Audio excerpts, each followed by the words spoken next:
Welcome to our channel. Today we how to enable ReferralCandy for e-commerce referral affiliates, beginner guide step by step clearly. To enable ReferralCandy for your e-commerce referral affiliates, start by signing in to your ReferralCandy account.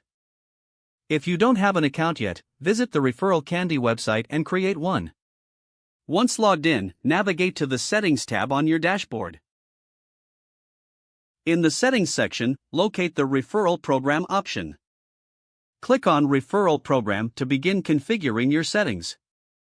Choose a referral program template that fits your business model. You can either select a pre-designed template or create a custom program. Next, set the rewards for your affiliates. Consider offering monetary rewards, discounts, or free products.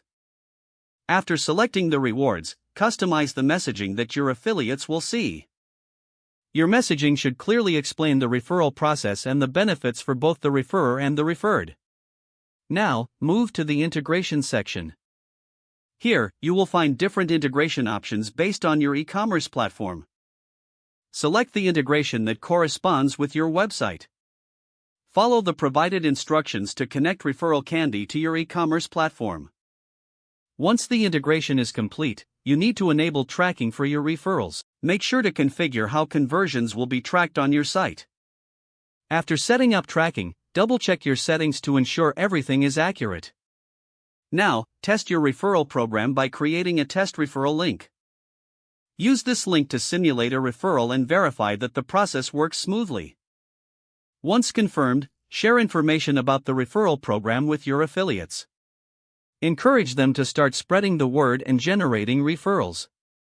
Finally, monitor the performance of your referral program through the ReferralCandy dashboard. Make adjustments as needed based on the data and feedback you receive. You are now ready to leverage ReferralCandy for your e-commerce referral affiliates. If the page does not load, refresh the browser or try again in a private or incognito window. Make sure you are using the correct email address, then retype it carefully to avoid small typos. If your password is not accepted, use the reset option and create a new strong password you can remember. Don't forget to like this video and subscribe to our channel for more step-by-step tech guides.